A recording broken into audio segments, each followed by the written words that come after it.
Welcome to The Straight Stitch, a podcast about sewing and other fiber arts. This is episode 19, and my name is Janet Zabo. I'll be your guide as we explore all things sewing. I've got a little bit different episode for you today.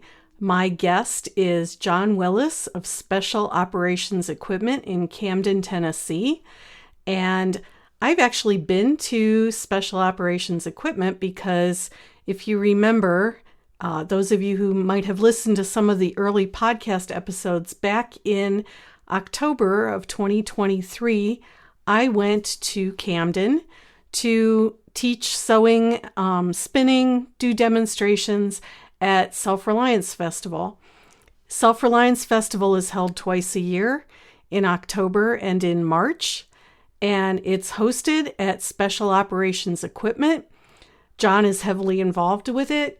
And Special Operations Equipment, as I discovered when I got there, is a sewing factory. So John was gracious enough to come onto the podcast and visit with me for a while about how he got started, how he started Special Operations Equipment. What I've done with this episode is break it up into two different podcasts. John and I actually visited over Zoom for about 2 hours, and the first part of our conversation was focused on sewing. The second part of the conversation, we went a little bit afield and talked a little bit more about prepping and homesteading and self-reliance and John's background in those areas. So if that's something that you're interested in, I would highly recommend that you listen to the entire podcast. It's about 2 hours, I think, or a little bit less than 2 hours. It's also, I had to mark it as explicit. We do get into some language, so you have been warned. If, however, you are only interested in the sewing portion of it, there is a shorter version of the podcast, and you can listen to that one and forego listening to the other topics that we discussed. We're all adults. I will let you decide what is appropriate for you, and I hope that you will enjoy either one or both of the episodes. We didn't have a chance to have John give his website information, so I'm going to do that now. You can find Special Operations Equipment tactical gear at the website, which is originalsoegear.com. John also has a very active YouTube channel under Special Operations Equipment. He does at least one video a day, sometimes multiple videos a day. If you're interested in getting an up close and personal look at some of the gear that he makes, he shows inventory, and he also does build videos, which I find very interesting, where he'll talk about what goes into making a particular piece of gear. I'll be back at the end of the episode to remind you of a few things that are happening in my life and around here. So until then, I hope you will enjoy this interview with John Willis of Special Operations Equipment.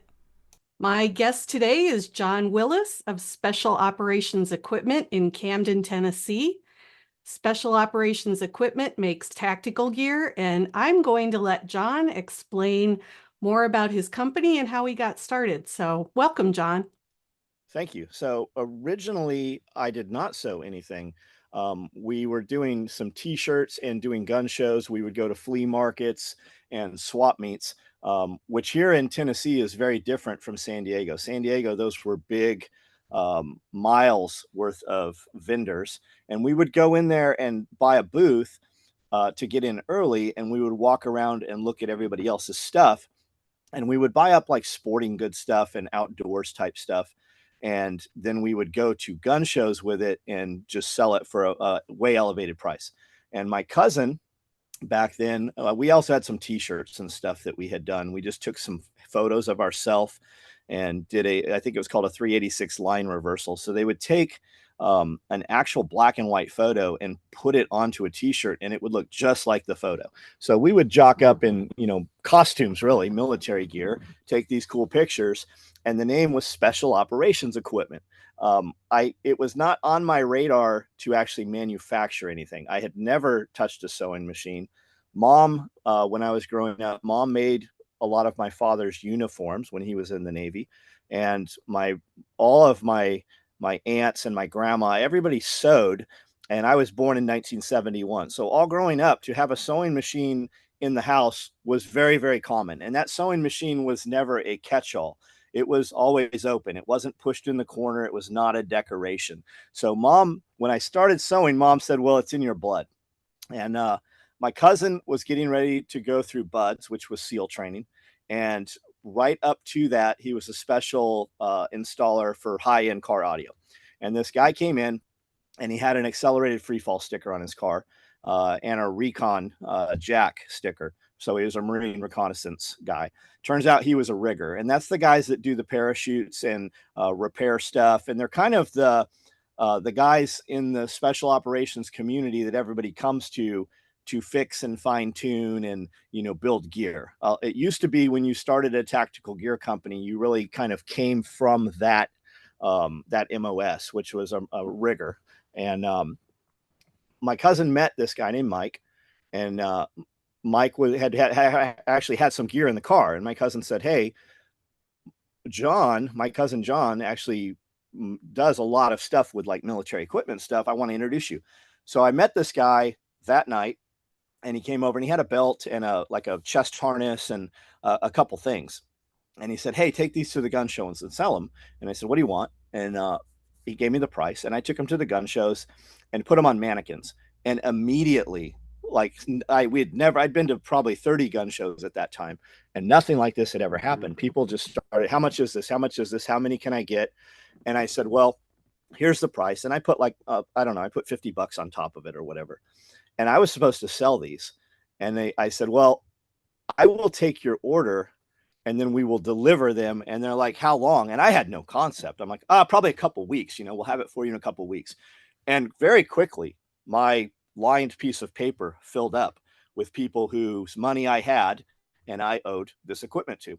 And I came home, I think it was like $5,000 I came home with. And I'd never seen $1,000 in my life in one hand. And I was probably 17, 18 at the time, right about that. And so I come back super excited. I'm like, hey, I took all these orders, and I'm really good at selling this stuff, clearly, and you're really good at building it. You build it, I'll sell it. We'll split the money. He's like, whoa, slow down, Turbo. And I'm like, what? And he says, I'm not building all these rigs. I don't want to build these. I'm building parachutes, which he was like legitimately. He's very pinnacle of the industry in several different genres now. And I said, well, what are we going to do? He goes, well, you're going to refund that money, or you're going to learn to sew. And I go, well, I've already spent part of the money, so that's not an option. That's not happening. And I said, what do we do? And he goes, you mean, what do you do? Which is my favorite line. Who is we? And he goes, you're going to rent a sewing machine. It's $25 to rent a sewing machine. And you're going to learn to sew, and I'll teach you. And what that really was code for was, we're going to go and rent this sewing machine, and I'm going to come over for about 5 minutes and show you how the pedal works. And there was no servo motors back then. So I grew up on big, full speed. And if you want it, I still have clutch machines. I still have the first 4 machines that I ever sewed on in my building right now.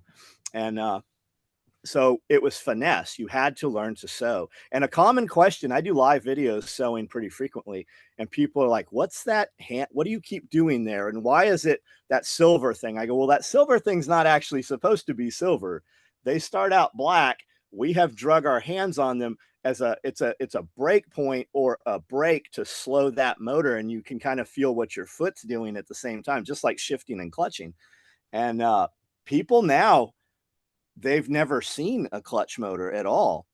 And it used to be, you really would lose a lot of people when you taught them to sew. Some people it's just like back in the day, some people just never got that that manual transmission thing. So we would put, different size pulleys, which meant you had to get a different size belt. And we'd hit 5 different shops. You'd hit motor bearing parts and all the automotive shops. And finally, you'd find 2 that kind of worked. And sometimes it amplified other issues with the machine. But I rent this sewing machine, and it was a Mitsubishi 130E was the first machine I had. And then I had a 130 GM. And the difference was the oiler eye. I think that's what it was. But back then, and I keep saying back then, but it's that was a lightweight machine. That was a straight stitch, not a walking foot, not a needle feed, not a compound, just a really should be sewing clothing with it. But I didn't know. And I definitely couldn't rent a walking foot because that was $50 a month. So $25 a month. Mike comes over, shows me how to make the pedal go, and I made a mini mag flashlight pouch. What he was bringing me was the center tailings of rolls of webbing. Our rolls of webbing come on 25-yard put-ups, 50-yard or 100-yard put-ups. And when the machine starts rolling, as it starts going, it really tightens that core in the center. So when you get bigger and you're cutting things on an auto cutter, a digital auto cutter, it causes backlash. So really we throw those tailings away, or we use them to scissor cut, hand cut, or burn with a rope cutter or a manual cutter. But he was giving me those, which was awesome because I had nothing. And I made the mini mag pouch. I made a knife sheath and ran out of thread on the mini mag. And Mom's like, "Oh, I'll show you how to do it." And she came out and had no idea. Like a home machine. She sewed on a White's machine. And I remember her always saying, the White's machines are the only machines that are all still metal. And that meant nothing to me at the time. And nowadays we use some prosumer kind of commercially available, like Brother embroidery machines. And we get 90 days, sometimes 6 months out of them. And we literally pick them up and put them in the dump. And we're talking, $1,200 machines. They're super easy to acquire. We grenade them. Everything inside is plastic and glued together so that there's no metal replaceable parts in there. So it's faster. By the time we find somebody that says they can fix it and then hit or miss, maybe can fix the plastic parts or replace them, time wise, it's less money to just put them in the dumpster. So Mom's like, "I'll show you how to rethread this machine." Well, that didn't quite happen. And then Mike came back a few days later, showed me how to rewind the machine. And you can put your thread wound this way in the carrier, or you can put your thread this way. And one way works better than the other. And it's just a learning curve. And thinking back, like I tell people now, people are like, "Yeah, but you had it easy." I'm like, I had it easy.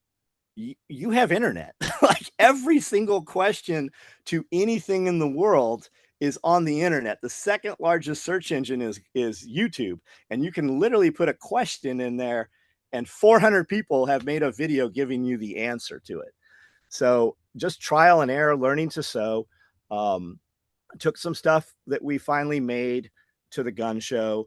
And using that lightweight machine, we would knock it out of time because I'm trying to sew through not 2 pieces of fabric from Michael's or Joann's or Hobby Lobby. I'm sewing through 2 pieces of webbing, 17337, or also known as type 4 webbing. It's a flat webbing, kind of like what you see for the seatbelt on a shopping cart, like that.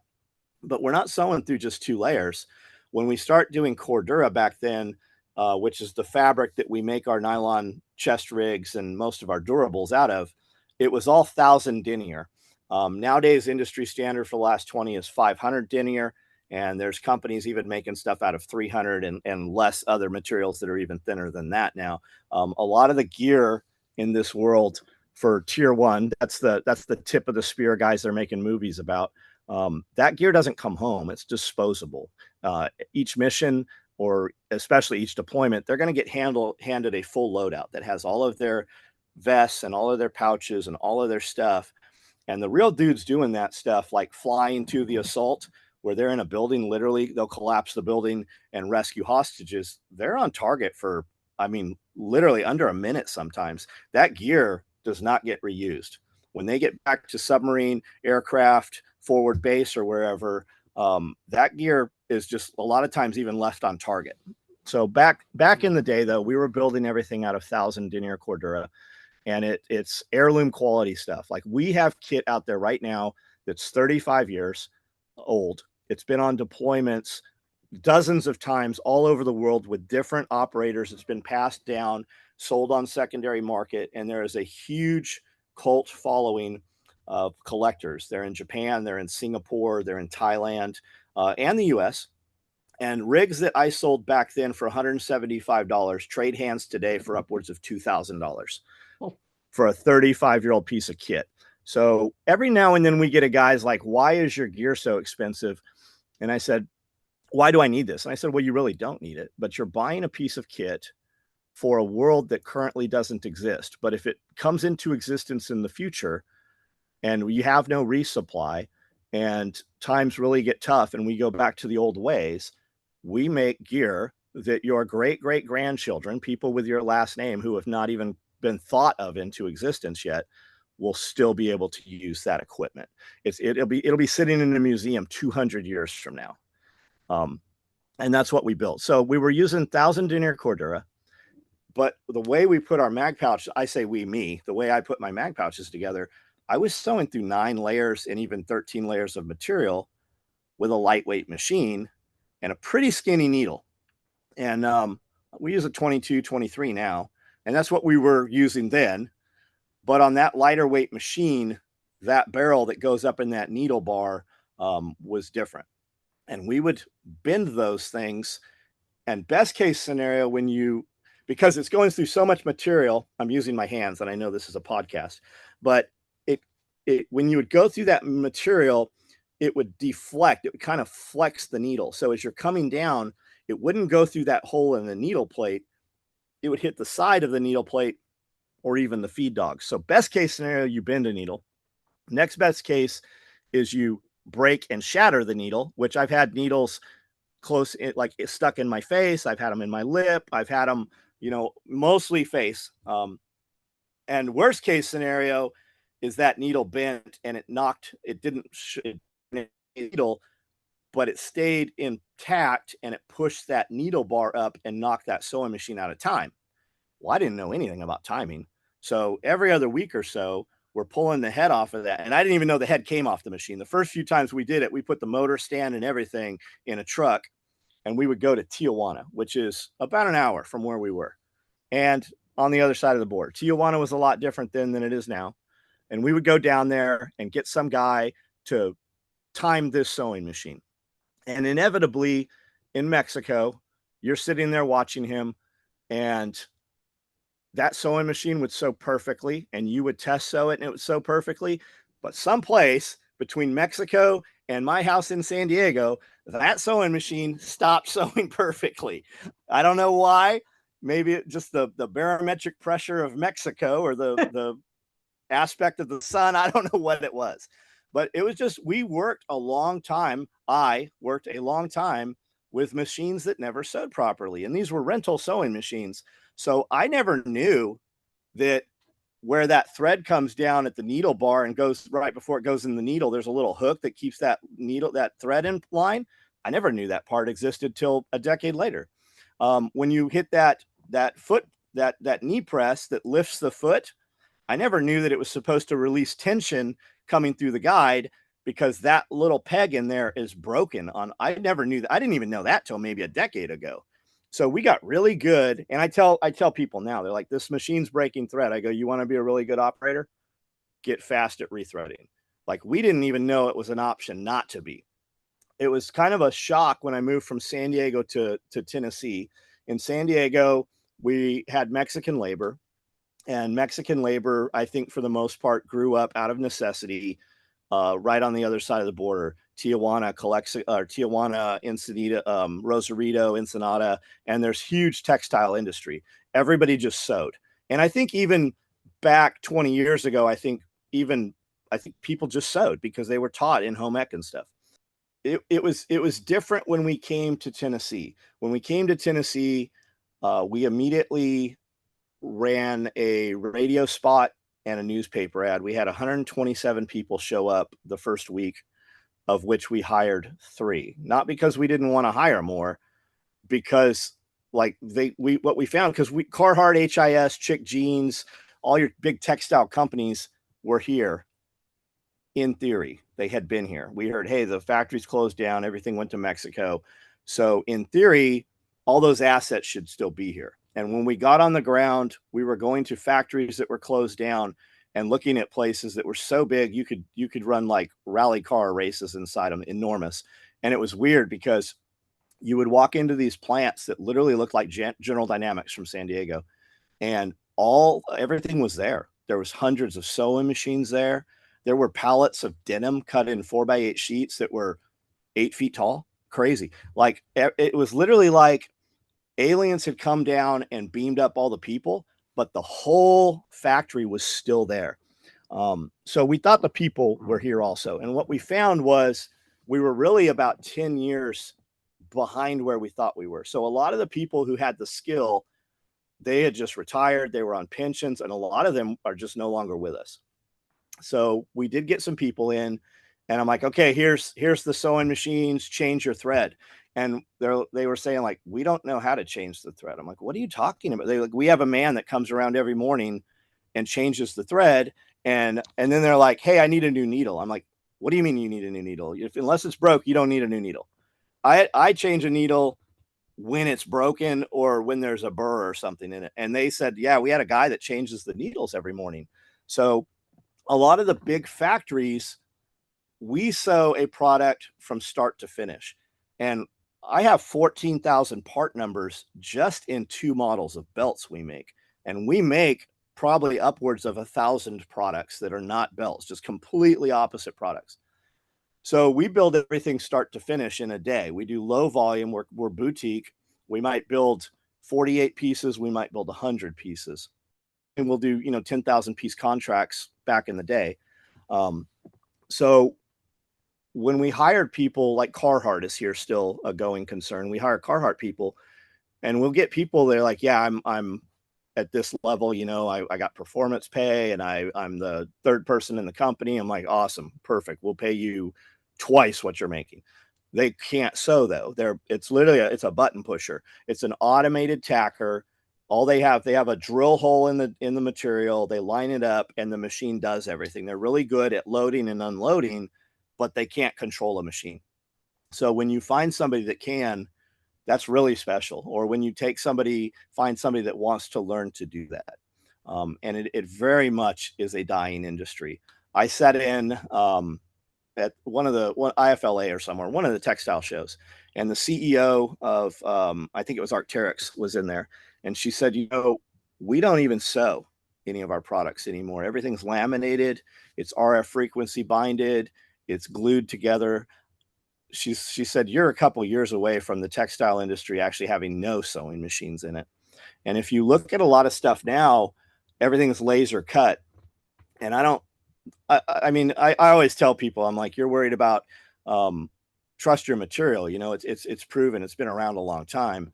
And you get these old timers that are like, I don't know about that buckle on that belt. I don't trust that aluminum. I'm like, you were flying around in an aluminum helicopter when you were in Vietnam. And here I am saying that kind of same stuff, but the laminate materials, a lot of the up and comers in the industry use them because you don't have to be skilled. You can buy a tabletop laser machine. It cuts everything out because it's laminated, where we're using unlaminated material. We're using it has a DWR, durable waterproof coating on it, which holds the fabric. So when we cut the fabric, it doesn't unfray. Whereas the laminate stuff, and we would take those edges and fold them under or hem them or edge tape them. With the laminate stuff, you can have a very raw, crude looking product that is not going to come apart because the laser does 90% of your work. And while it's cutting it, it also kind of sears that edge. So when you look at rigs, in the new up and coming rigs in the industry, on par kind of, or in my arena, there's only 4 pieces of stitching, 6 pieces of stitching on a lot of them. And it's all tacked. It is a tacker. They just set it in place and it just automatically tacks that. So you can kind of enter into this now and not have to be skilled labor or have skilled labor. There's not a lot of craftsmen still out there. There are groups out there that I'm sure you're aware of, just like everything. There's tactical gear groups out there, and there's a ton of up and comers stepping into this industry, hobbyists and stuff. So there are kids that are learning the skill. I started about a year ago, probably. I said, man, I'm just gonna sew on video. Like I do it all the time, and I did it more as a demonstration. People are like, how did you get where you are? How do I do what you do? You just have to relentlessly persevere and never stop. Like I work 24 hours a day, and people are like, yeah, he just says that. I'm like, no, I legitimately work 24 hours, like for real, a lot of days. And I used to turn the camera on at 1 in the morning, 3 in the morning, 2 in the morning, just to show, here's what I tell you. I know people hear this and they're like, that's not possible. But then people were like, hey, I love watching you build this stuff. So we started building some actual build videos. I said, I'm just going to show how to do this. And guys are like, aren't you worried about people copying your stuff? I go, who's copying my stuff? China's ordering it. Some dude in San Diego orders it, ships it. They're copying it anyways. I go, let's just build it. And I had seen a company, I can't remember the name of them. They a real well-known leather company builds these beautiful leather bags. And somebody had like knocked it off and like literally stitch for stitch. And he goes, here, I'm going to show you what it takes to build this thing. And they actually, they don't own it, but the whole town in Mexico is this whole company town. They've got a church, they've got a big chow hall. That town literally exists, and everybody that chooses to live there works for that company. And they showed how to build this video, and then there's, I don't know, 80,000 comments in like a couple days on this video, and all of them were like, yeah, that's crazy. I'll be happy to pay the $400 or whatever the bag cost. So I just started doing it, and I saw sales go up from it. Yeah, there, and I every night I do a live feed, and we've got hundreds of people on my live feed, and we can talk about anything you want to talk about. And kids come on. I say kids, I mean they might be grown men with grandchildren for all I know. People come on and they're like, hey, I saw your video on the sling, or I saw your video on this bag, and I'm building one. I'm like, awesome.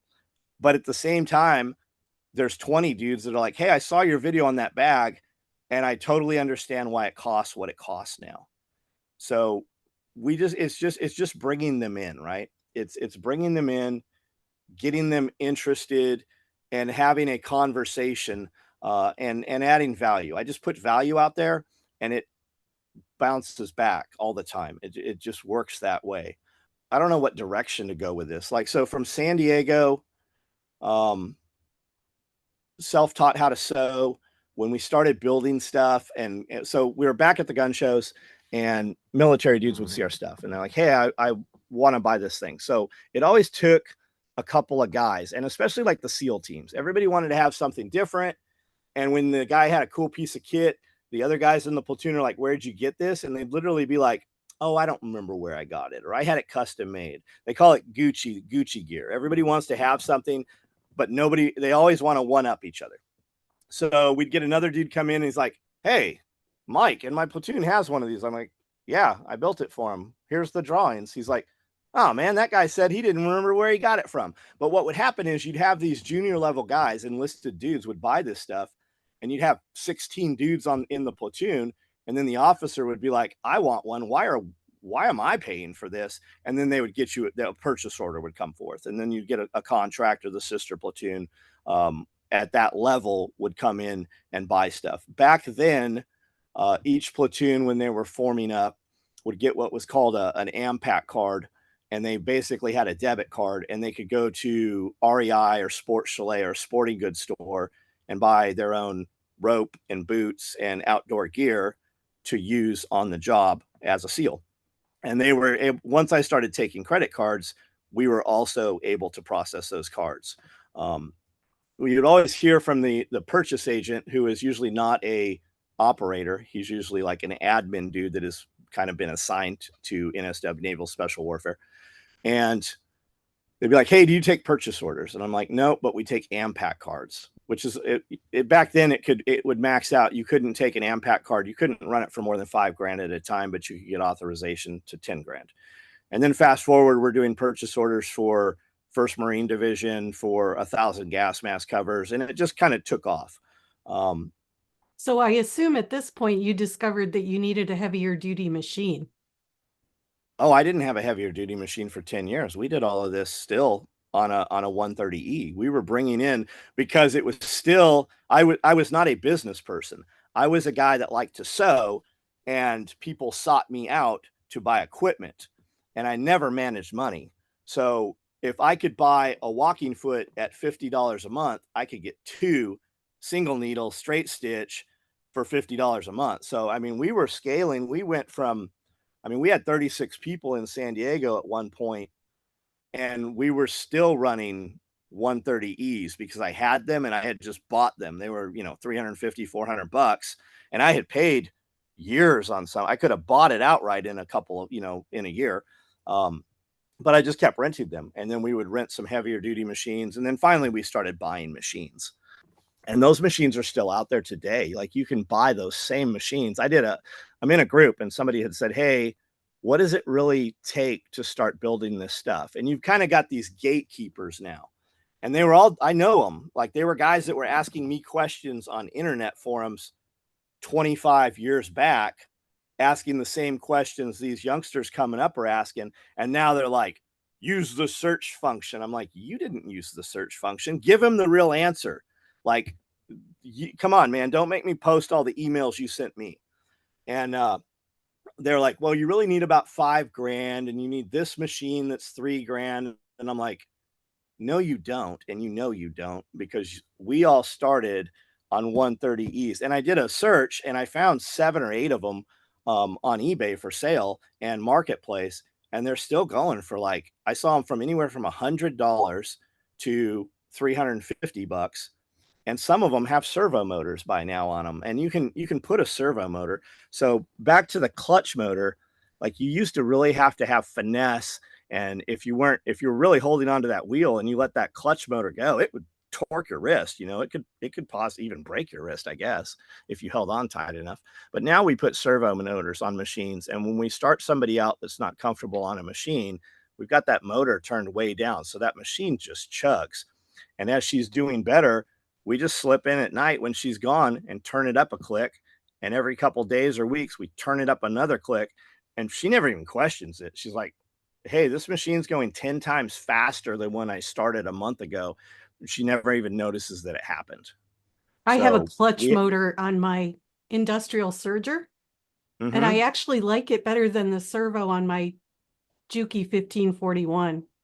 Yeah, I don't care for the clutch or the servo motors. I still have clutch motors on machines that I use today. I always joke with on the video, I'm like, you know why I'm sewing this? Because I sew very fast. And I'm like, you know why I'm sewing this fast? They're like, no, why? I'm like, because the machine won't go any faster. Like, the motors will out sew the machine. But I just like that old metal. Like, I'm looking right now. You saw I think I've got 22. I bought 22 old Singer heads just to do an art display. I'm going to do a wall with them and backlight them. And we always go to antique stores and we see the old treadle machines, and we bought one, and it's very cool. I'm looking at a big, huge Singer that is a giant leather machine. Is it a 29? Is it a shoe I don't know. catcher? It is. It's big. It's got that big ridge on the back that's all reinforced. Yeah. Collier Equipment has them in there. Super, super cool. I'm a survivalist, which has become a bad word, which has become prepper. And as you mature, the ultimate goal of a prepper is to have a homestead. So I guess I'm a homesteader now. But I always look at things like, what if the power went out? What if, whatever. And I just bought a cream separator, which I don't even have a cow. But I bought this giant cast iron cream separator. I just love that old stuff. And I figure, I never walked in for 25 years of being in this industry. And there's literally, like, I used to sarcastically say, I created this industry, but people started pointing out that they're like, you actually did create part of this industry. Like there are people that are able to buy materials right now because you bought enough of them and had them created and did die runs that they now currently warehouse them and we're able to buy a roll at a time.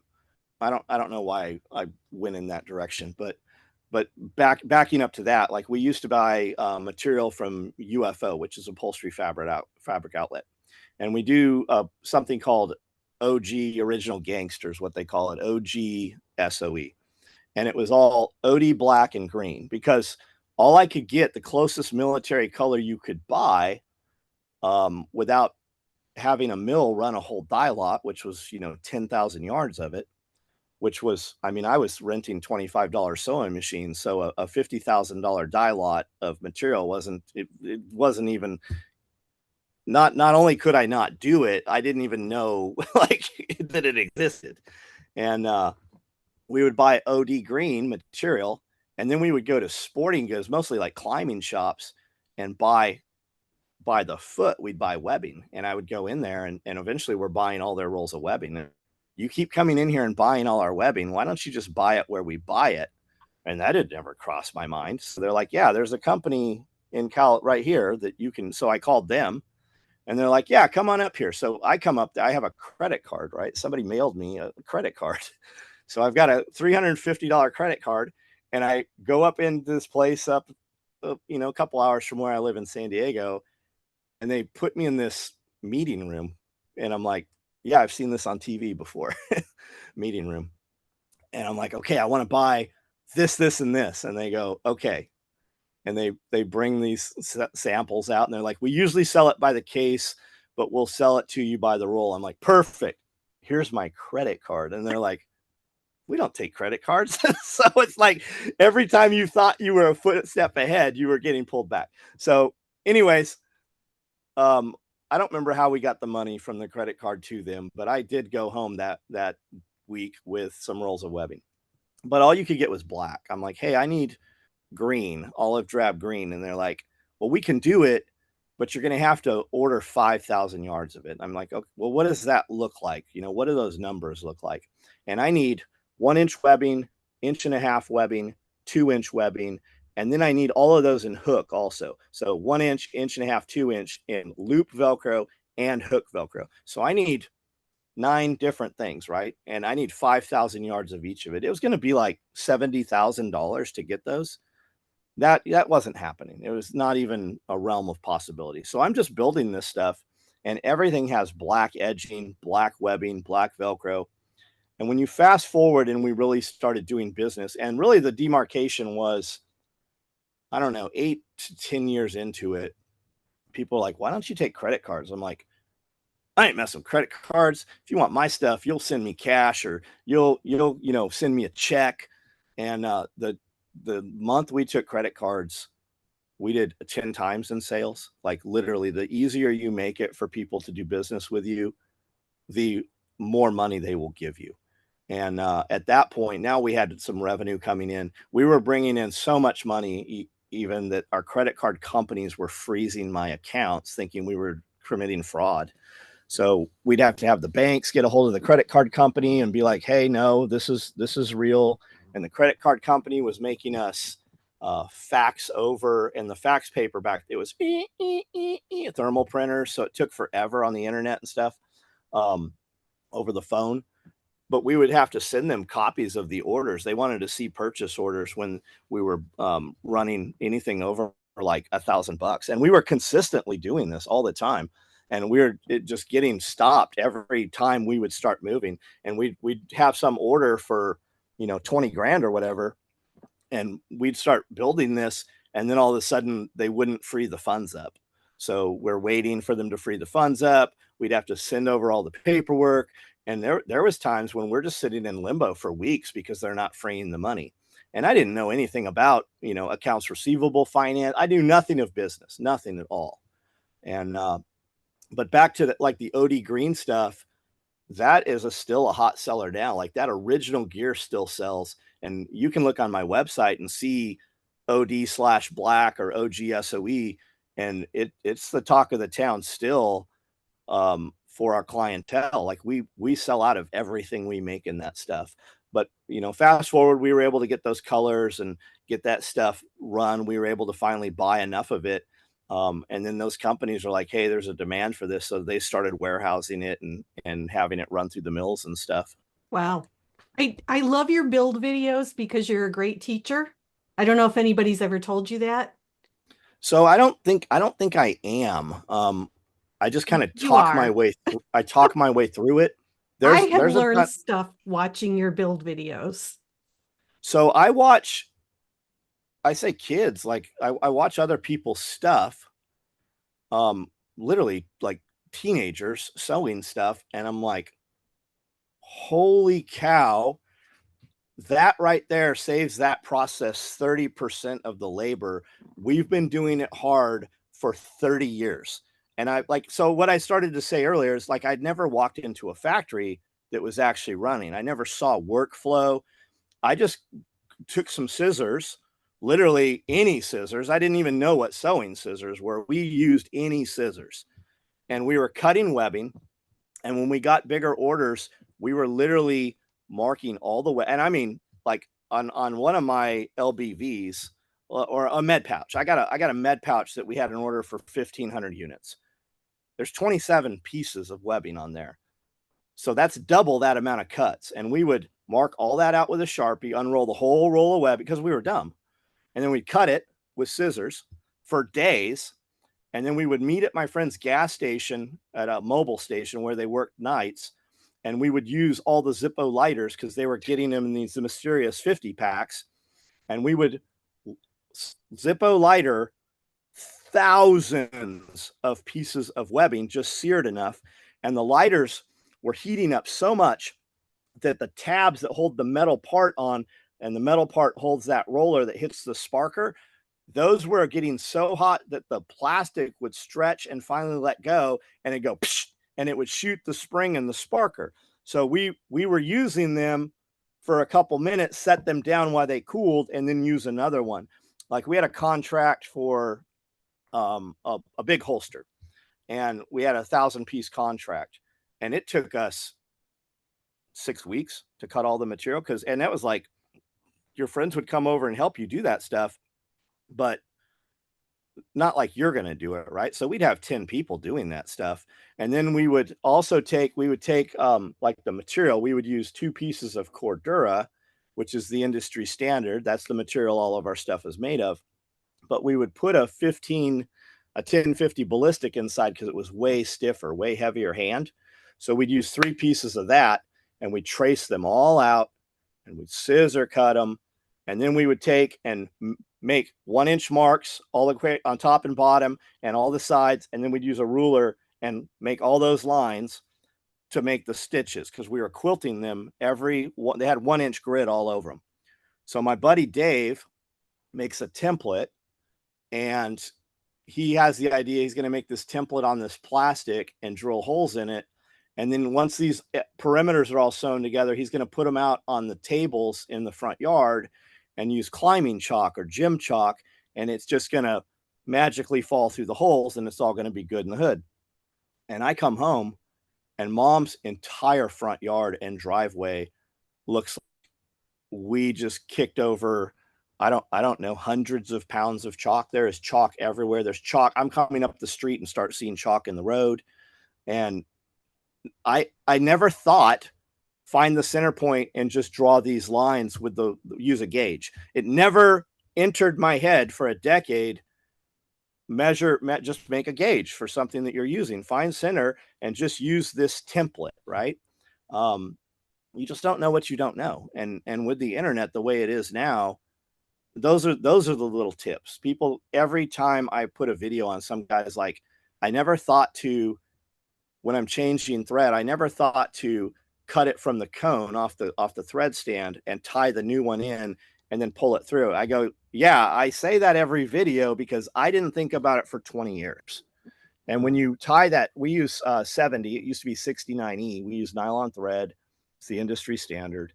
And when you tie that knot and you're pulling it through, you can pull it really easy at first, but as soon as it hits that first tensioner and stutters, it will cut you to the bone.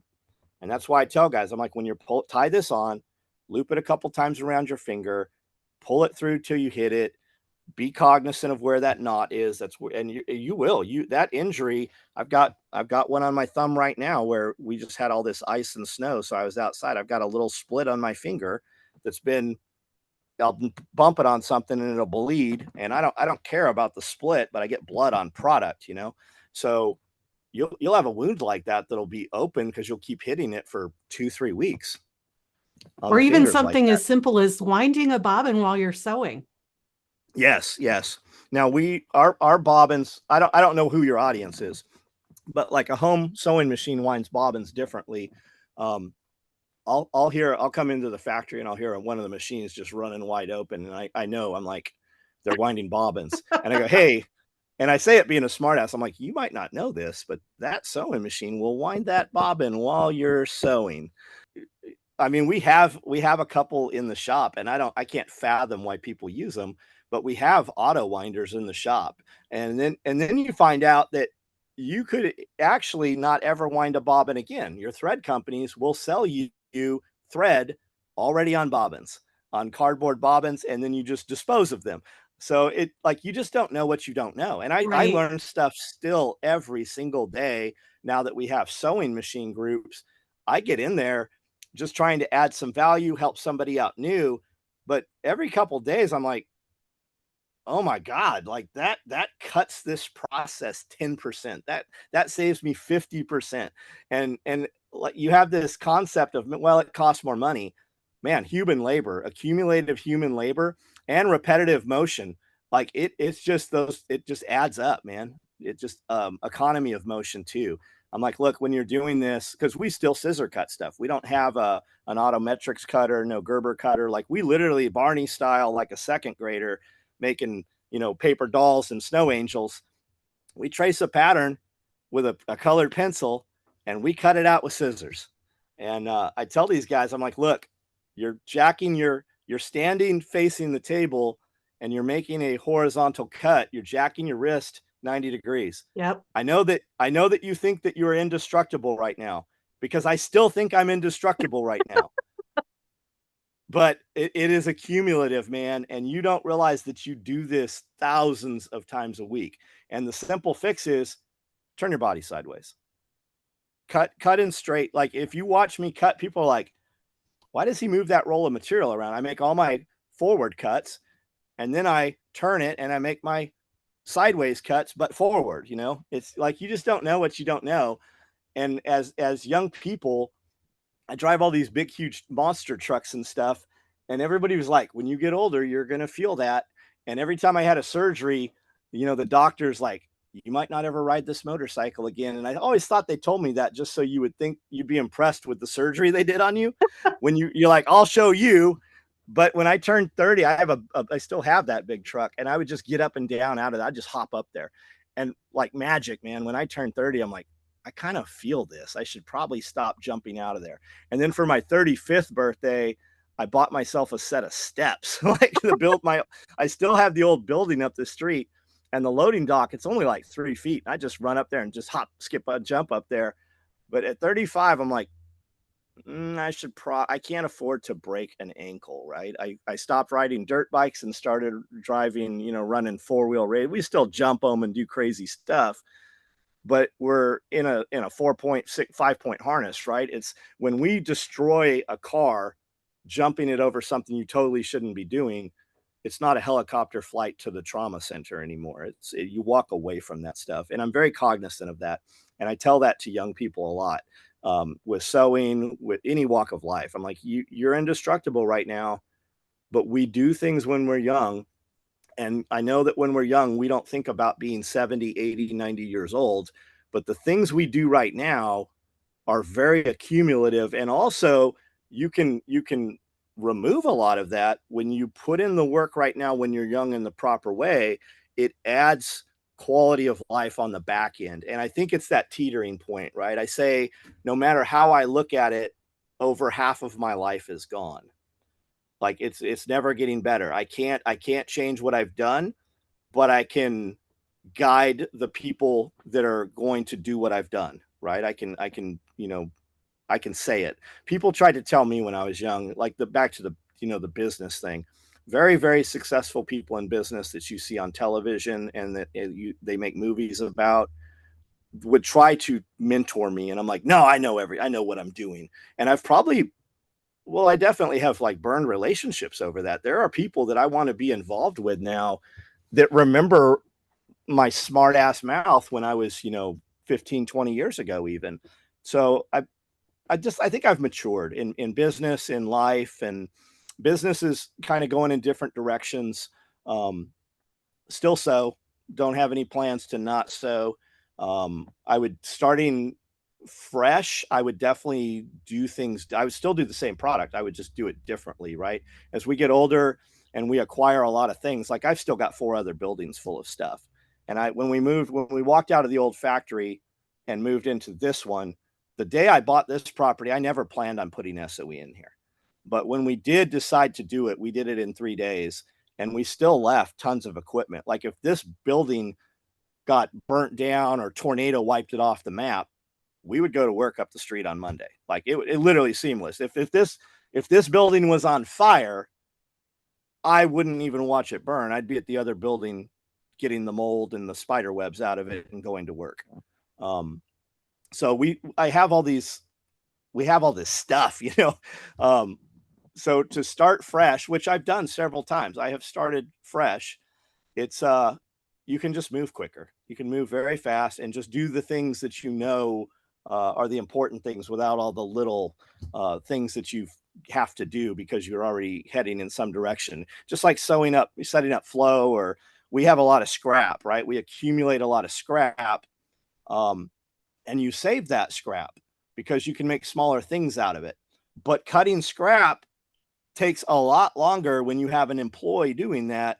It literally, you get 25% of the workflow that day versus just cutting new material. So do we want to cut that scrap because we have the scrap, or do we want to use a $20 yard of material? Well, when you're paying human labor, it's cheaper to just do that. It's cheaper to just run the new stuff. So you accumulate all this scrap. And then you're like, well, what do I do with this? And we fill dumpsters up with it. I try to give stuff to people, but it's so difficult dealing with people. Hey, I've got this free thing. And it's 50, 60 questions, where if you put it on the sidewalk and you put $20 on it, somebody will steal it. And now you don't have to deal with it. Like I always look to help people better somebody, but man, it becomes so cumbersome sometimes. The road to hell. Yeah. The good intentions. Yeah. The road to hell is paved with good intentions. Exactly. So we own a construction company and we have employees, and human labor is a big deal. Your biggest frustration you will have as a business owner. And there's a man named John Carver. He owned a company called Eagle Industries, which literally was the pinnacle of this industry, especially like being a kid watching action hero movies, loved guns and gear and parachutes and scuba dive, just Arnold Schwarzenegger and Commando and, those movies. We grew up on Red Dawn. Like we waited for the Russians to come, right? We were under tables in the 5th grade in case of a nuclear bomb. We watched 1 Second After. So that molded my life. And we operate out of fear. I had a lot of fun doing it, right? And we can talk about that too. The difference between operating out of positivity and negativity. And it's literally a flip of a light switch. It literally is just turning your head slightly. And but it guided who I was, right? So biggest frustration you'll have as a business owner. So John Carver told me, so Soldier of Fortune show, the first big show, like trade show we went to, we knew it was in Las Vegas. We knew we couldn't afford to go into it, and we had some gear. And I said, hey, we're going to Las Vegas. And my friend Lance Manning, who will be here doing a podcast with me in a couple of weeks, he was a reconnaissance Marine. He was a basic reconnaissance course instructor. And that meant when you wanted to be a Marine, you had to be able to do so many push-ups and swim and dive and do all these things. And then you got a chance to try out. And his job was to make you quit. So Lance had a BRC class, basic recon class, and they're going to pick however many students make it through to actually go to reconnaissance training. And we're heading to Las Vegas Friday, and he's got a BRC class running Wednesday, Thursday, and I don't have any rigs. All the rigs we're going to take up to this show are on these Marines in the surf zone. They're covered in CS gas. They're covered in sand. And we roll up past Camp Pendleton in an S10 mini truck. And we meet these guys. I don't even remember where we met. And they meet us in a parking lot off base. And they get out of this Jeep and they throw a ton of, because it's piled up in their truck, they throw a ton of gear that is wet and sandy in the back of a truck. And we're in this little S10 mini truck. In the truck, the seat sits sideways. I'm driving. I think my girlfriend's with me. We've got two guys in the back seat that shouldn't have even been able to sit in the back seat, much less sideways in there. And we've got Big Ed, who's like 400 pounds, in the back of this S10 truck. And it's summer. And we're rolling up to Las Vegas. And he's in the back with all this sandy stuff. And as we're driving, there is water pouring out of the tailgate of this truck. And we finally get to Las Vegas. And we can't afford to even go into the show. We start walking around the building. They won't even let us near the building. We park probably a quarter mile away from the building. We get up like these reconnaissance guys do. They're like, well, let's go look for a way in. So we find a door and there's a dude smoking. And I'm like, hey, I need to get in the side and bring some gear in. He's like, oh, no problem. And so my runners, we go back and we get all this gear that's soaking wet. And we've got these mannequin bases, and the plates weigh 45 pounds. So each dude's carrying two 45-pound plates. They move a quarter mile through Las Vegas downtown there to the Sands Convention Center. And this dude, we get there and the door's not open.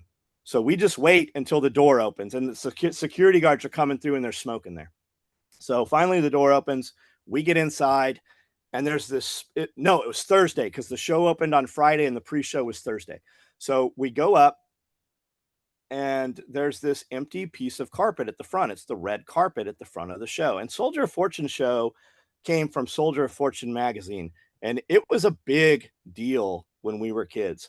If you wanted to be a man of mystery or you wanted to do world renowned things, you read Soldier of Fortune. That's where the mercenaries were. And that's where the guys were telling the stories. Dick Marcinko, Harry Humphreys, Peter Kakalis, like all those guys that formed the current world maps. Like the guys that overthrew countries were writing in the, or so we thought. Yeah, and they were in a lot of cases. And they've got this show. We go in, and here's the red carpet, and there's an empty booth, and we set up our stuff.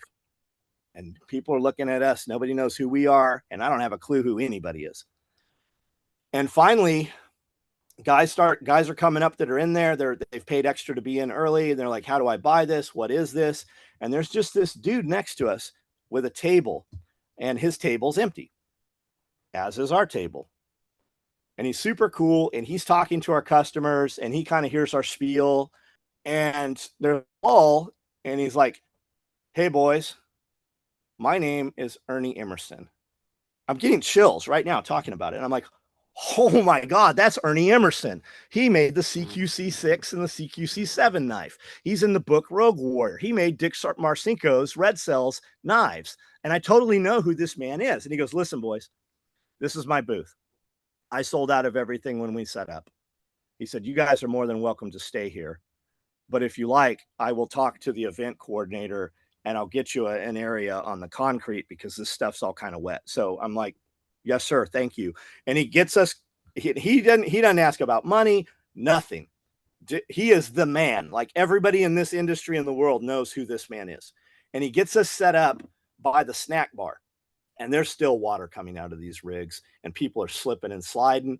And they send a person over with a mop bucket that is mopping our stuff. And nobody gave us a hassle. And like we took orders for hundreds of these things. And I'm walking around, and at the very front, as you come in the door on the red carpet, is Eagle Industries. And I remember it to this day. And it was the biggest setup in there. And it was probably like 40 by 40. I mean, we had setups that were 100 by 100 later. And I see this, and I hear angels, and I see lights, and there's cherubs in the air.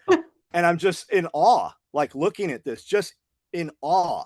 And I'm like, this is Eagle Industries. And this dude comes up, and he's like, can I help you? And I said, I just really like this stuff. I said, I sew some stuff like this. I've followed all of Eagle Industries. And he said, my name is John Carver and I own Eagle Industries. And he said, and I just started asking him questions, like just like a cracked out chipmunk, I'm sure, looking back on it. And he said, son, let me talk to you. And he spent 2 hours talking to me. And he said some things that have really stuck out. Speaking about employees, that's what made me think of this. He said, we do millions of dollars in contracts. He said, I started this company because I think it was his son raced road racing and they needed to repair leathers and stuff. So he got a sewing machine to make motorcycle leathers. And he said, my neighbor was a SWAT police officer and wanted some things made. So we made some patches. And then they showed them to his other guys, and that turned into Eagle Industries. He said, let me tell you, when I'm doing millions of dollars in contract, but there's months that I don't even have payroll and I'm running thousands of employees. He said, me personally, John Carver, there were times when I made a lot more money working out of my garage, and it was definitely a lot less headache and I had a lot more fun doing it. And that really has stuck. I tell people, and I know when people come and talk to me about the industry, they think I'm gatekeeping when I tell them those stories. And I'm not. But I think that you have to be immensely successful to understand that, to be able to appreciate looking back on it. You have to go through those things. And John Carver, we are still friendly. He's so fast forward. And I'm like, hey, I want to do what you do. I'm going to be your competition. And that was kind of like a shitty thing to say. And that's when he said, let me talk to you. And he put his arm around my shoulder and he's like, let me talk to you, son. And now I look at him and he still looks, he's like grandpa, Fast forward. And I remember he told me everything. He answered every question I asked, as silly as they might have seemed to him. And I said, hey, on this pouch, there's this hook thing here. And you use elastic because it's silent closing. I said, where do I get that? He goes, if you look around, you'll find it. And if you want it bad enough, you'll find it. But I'm not going to give you all of my secrets. You're going to have to find those out. And fast forward, I had a shop several years later, right out the main gate at Camp Pendleton. And he would come into town because he was doing contract stuff for Force Recon and the Marine Corps and stuff, big stuff. A lot of it's political. The way those big contracts happen, somebody who was in the Marine Corps goes to work for the company and gets awarded the contracts. That's how that stuff works. But I was close enough to get to see inside behind the green curtain and know how things, to be a little bit included in this stuff. And he would come to town and he's like, you want to go to lunch? And I'm like, holy shit, yes, I want to go to lunch. And we would just talk about all kinds of stuff. And I don't even know if he knows that he was really instrumental in the direction that I took my career, a lot of it. And he would come in and I said, John, I don't want to build backpacks. I'm so busy doing what we do. Can I sell your backpacks? And he's like, absolutely.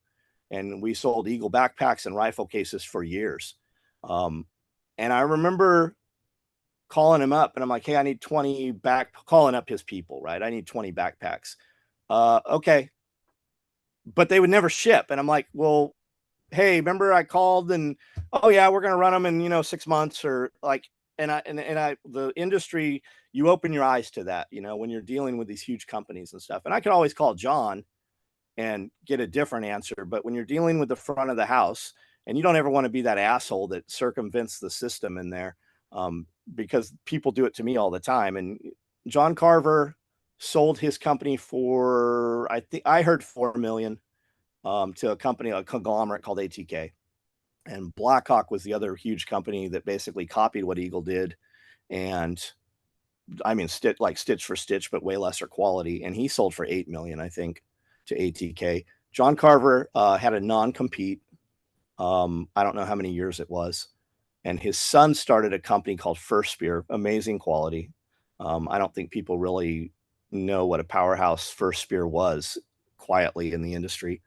And they started out of Idaho I'm sure with much of John's guidance, since there was a non-compete. John started a company called 46 Atlas, again, out of Fenton, Missouri, where he was, and doing like tactical tool stuff. His stuff is sold in, Lowe's, Home Depot, like big stuff. And I even called John. I've had several conversations with John over the last couple of years, and I called him up. I'm like, can you contract? So I cannot get labor. And he's like, John, we can't get labor either. I can't do enough of what I'm doing. He said, I'm literally in Fenton, Missouri because a lot of Bosnian refugees came in during the Bosnia stuff, that we all heard about years and years ago. And all those refugees settle here. He goes, I was able to train them and hire them. And he said, that's most of our workforce. But that's everybody in the industry. You will hear it's a dying industry and labor is not here. And I put up in the local Facebook group, every employee I have drives over an hour to get here. I don't have a Wow. single employee. I don't think I have a single employee currently. One, we just hired one from this town. All of my employees drive 45 minutes to an hour to get here. Some of my people who work with me who are on the way in right now, several days a week, drive 4.5 hours to come here. Wow. They do not sew. They're more media people, but seamstresses. I put up a local area post in the Facebook group and I said, I'm hiring seamstresses. And people said, what is a seamstress? They had no idea what, and this whole town, the industry here, Oshkosh, HIS, Chick Jeans, Levi, everybody was here. I mean, we have towns 20 minutes from here in like Brewston. And when you're driving through there, these two yellow lights are still flashing. They've been flashing for 25 years because the factory's down that road and they've never turned off those warning signs from the traffic coming down that road. That factory has been dead and vacant since I moved here 20 years ago. Wow. And those lights still blink. And it's just revitalizing American workforce. And I really fight with myself a lot internally, conversations with close people. I'm like, we're dying here trying to do this as the United States just continues to shut down. We have a vendor that we're buying material from for the last 30 years. And they just told us last month that they are shutting down. We have reoccurring orders every 30 days for stuff that we have literally, I did $3 million with them in materials last year, to give you an idea. And we've Wow. done business with them for going on 32 years now. And I order stuff and they're like, hey, we're not carrying green 3-inch webbing anymore. I go, that's really bizarre. What's going on? Well, there, we're kind of, and you never really got a straight answer. And I've been saying, I feel like during COVID, a lot of people had financial issues and they've gone into like receivership or they're some type of bankruptcy. And I think a lot of people have worked in these industries long enough that they're just like, labor's an issue. I'm old enough. I don't have to do this anymore. I just don't have to. I'm tired of the hassles. I'm tired of running a company so that people can work and I can't get people that want to work. And we ran that ad. So like that company, for instance, who we have gotten all of our webbing from. And I've preached to people 3 lines of supply for everything. Even if you don't need it, know where it is, have your sample cards, have some kind of relationship. I start all my emails with, hey, how are you guys doing? We were just iced in. How's the weather in North Carolina? How's the weather in Wash? Have some kind of dialogue with these people. Go to trade shows, shake the hands. Hey, I'm taking my crew to dinner. Would you guys like to? Because that's what's going to get you that business when you develop a salesperson or somebody in that company where you can put a face to a name. You get much different treatment than if it's just blind. And we have backup sources, luckily, as I've preached for everything forever. And this company's like, hey, we're shutting down next month on the 24th. I'm like, okay. Would you mind sharing with us where these things come from? They're like, yes, we'll tell you where they come from. And I still don't have that information from them. The skills thing is a big thing too, because so I follow this woman on Twitter and she talks about the way clothing was made 100 years ago. And she said some of those skills just have been lost over the years. And if we ever have to go back to do it, Yes. you I mean, know, look at peach cobbler. You will find a recipe for peach cobbler or it'll be passed down from generation to generation. And they're like, you can't make peach cobbler unless it's in cast iron. And then you ask your mom, how come we make this in peach cobbler and cast iron? And mom says, because that's the way grandma did it. So you get a hold of grandma and you're like, how come you make peach cobbler and cast iron? And grandma's like, because it was only cast iron. And we've lost all of that. Somewhere in that middle, it's like the reverse of that. But yeah, the old ways, the original ways. I still buy big 2-person saws. And every time I pick one up, I go, God, I hope we never have to use this for real. But people are hungry for it. Are you going to have sewing be part of Homestead Apprentice? I think that, yeah, I think we should. I think we could also spin it off and do. So we were originally talking, I have a building sitting out front here that's 5,000 square feet that adds on to this 10,000 square foot building. The building right now is 16,000 with the upstairs. I've got 5,000 to add. And my buddy's like, why don't we throw that up there? And I go, well, it's 85,000 in concrete and I can do a lot of stuff with 85 grand right now. And he goes, why don't we do an apprenticeship program and just bring some people out here and we'll just put the building up? I go, that sounds cool. Great idea. Let me know when you're going to show up to do that. And a couple people heard about it, and we've got a lot of creative dudes around us. And they're like, well, the way I see it is, my buddy Evan's like, let's do it like the Donald Trump show. You're fired, The Apprentice. Because I said, I can't get labor and he needs labor too. He goes, why don't we run an apprenticeship program and just bring some people out, a couple people, and house them, teach them the skill and develop them. And then tell them, if you tell them, hey, SOE's opening up, come on out, we'll have 40, 50 people show up and maybe we can hire or develop some people.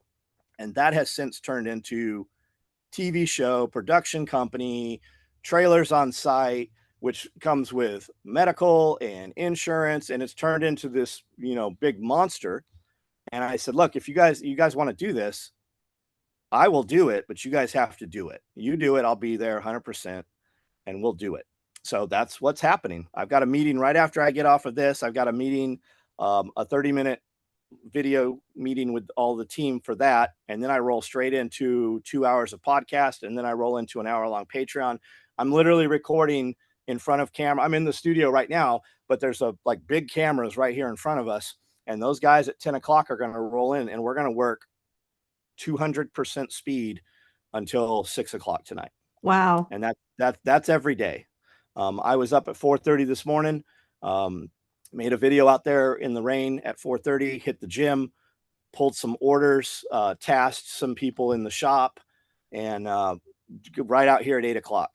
So that's what we do. The Homestead Apprentice has become something way more. I like to do things. I like to just do things. I always have my friend, like you should have a board of directors, right? For your life. You should have people on your board of directors when you're about to do something. I'm like, I'm going to do this thing, whether you agree with it or not.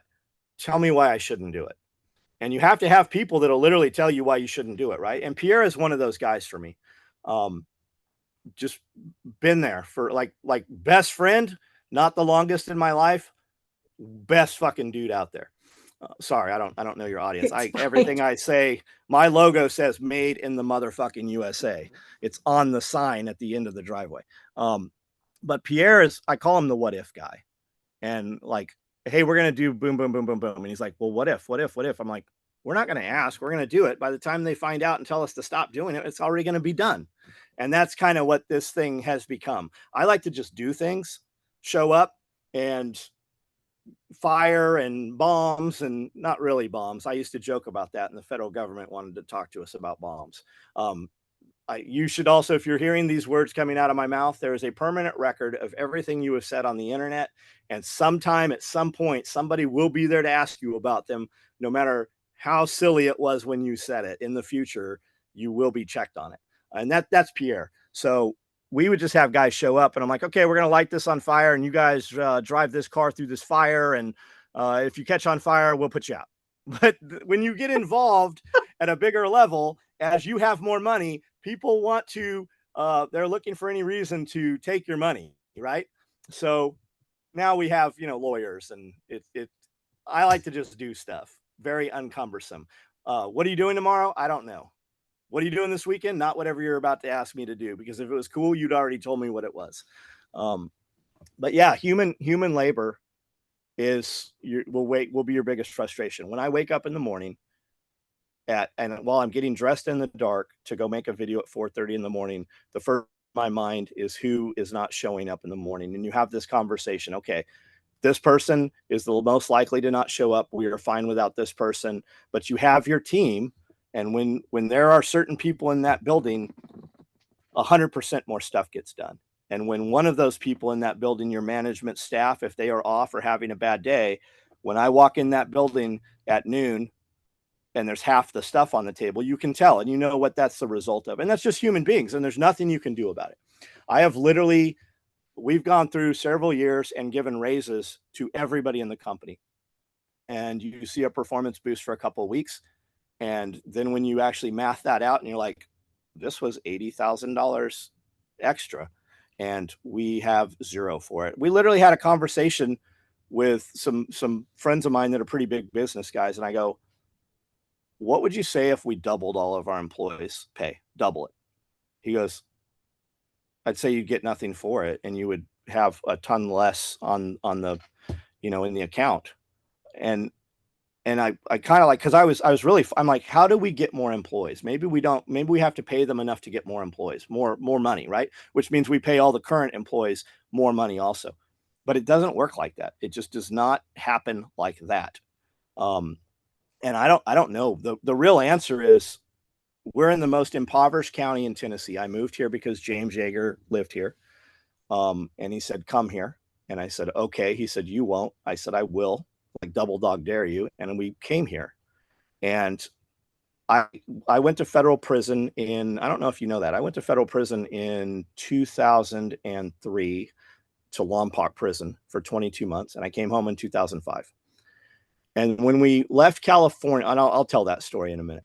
But when we came to Tennessee, I was ready to just live a different life, slow down. It wasn't going to be Ferraris, helicopters, fast boats, and stuff like that. I was coming to Tennessee to raise my family, grow a garden, and work with 3 employees. Never did I expect to have 25 employees again. I didn't expect to buy cars and properties. I was done with that whole life. But we moved here, and you can come here and live like a king.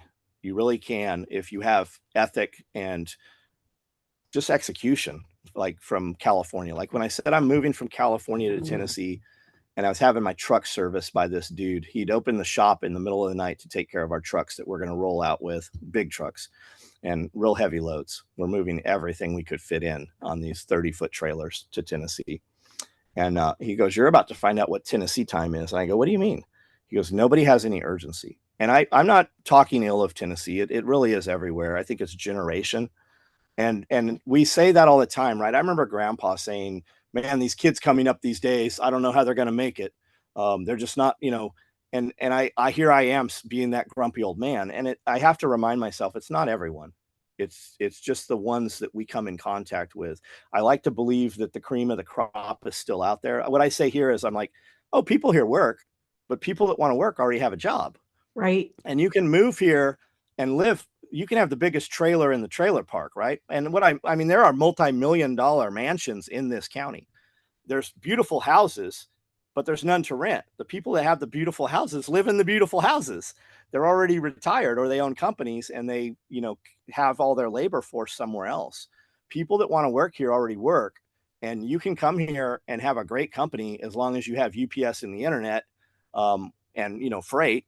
But you cannot scale a business. If you come here with a company and you're like, I need 3 employees, most of my labor force, I have men and women. I would love to teach. Every time I've taught a man to sew, he wants to learn to sew because he likes the idea of building the kit that's here. When you teach women to sew, women have no interest in tactical gear. So every time we've taught a dude to sew, we've caught photocopying files, calling vendors. We had a dude, even here in Camden, we taught a kid to sew, and he had called a couple of our vendors, and I got a bill for like $5,000. I'm like, what is this for? And she sent me the invoice, and I said, I didn't order this stuff. What is this? She's Oh, like, we holy sent it to cow. your new address. I'm like, where is my new address at? And it was in another state. So I don't typically teach men to sew, not to work for me anyways. Um, but I have tons of guys who have come through here to work because I do videos, and they see the videos, right? They see the cars and the fires and the machine guns. I don't have machine guns. We have a range here. People come here and shoot, and we do a lot of fun stuff. Very, if you go back a few years ago, it was very Jackass-esque, right? It was samurai swords and crazy stuff. And people saw that and they wanted to belong to something. And we would do a video every morning where me and a couple dudes that were like real dudes, like calluses on the hands, um, grew up and just came through the military and stuff. I didn't come through the military, they did. And we would just talk while making breakfast in the old shop on a hot plate. I would cook like 24 eggs. It was the silliest thing. And people would we would load that video up, a 2-hour video. We would just load it. It'd take all day to load it to YouTube back then. And people would leave comments. And the next morning, we would print the comments out and interact with their comments.